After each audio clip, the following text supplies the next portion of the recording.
Moi, je suis la personne qui ne se pose pas. On me frise parfois. Je suis toujours dans l'action.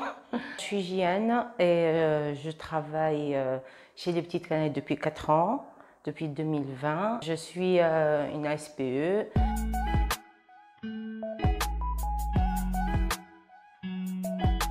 Je suis arrivée aux Petites Canailles pour remplacer un congé. Je suis restée, j'étais bien, j'ai adoré le projet pédagogique. J'ai bien aimé l'âge mélangé. Ça équilibre les charges déjà. On a un peu de grands, un peu de moyens, un peu de bébés. Ça reflète la vie de famille. C'est très valorisant pour les enfants aussi. Ça motive les petits dans leur développement. Ça développe l'empathie des grands envers les petits. Et tout ça, j'ai bien aimé, quoi.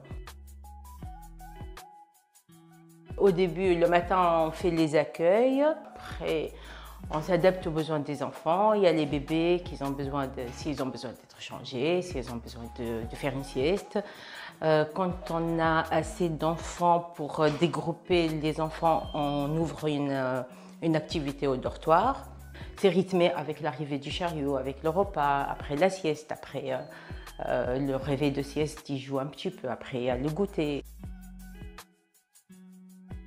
Il faut être patiente, motivée, savoir répondre aux besoins de l'enfant, avoir un bon feeling d'équipe aussi, savoir s'adapter à l'équipe pour qu'une bonne humeur règne, pour le bien-être de l'équipe et de l'enfant, parce que s'il n'y a pas une bonne ambiance, ça se percute sur le moral de l'enfant, ça se ressent. Les enfants, ce sont des éponges à émotions, donc ils ressentent tout. Moi, je suis la personne qui ne se pose pas. On me frise parfois. Je suis toujours dans l'action. J'ai beaucoup d'empathie envers les enfants, envers les parents aussi, parce que je suis maman aussi, donc je suis passée par là. Et je ressens, surtout pendant les adaptations, leur stress. C'est important de verbaliser avec eux, les parents. Et un parent rassuré, l'enfant sera rassuré automatiquement. Je m'entends très bien avec toutes les filles et je m'adapte à chacune selon leur personnalité. On n'est pas toutes pareilles et c'est ça la clé. Il faut s'adapter avec les conditions de l'équipe. Il faut savoir détecter les besoins de chacune.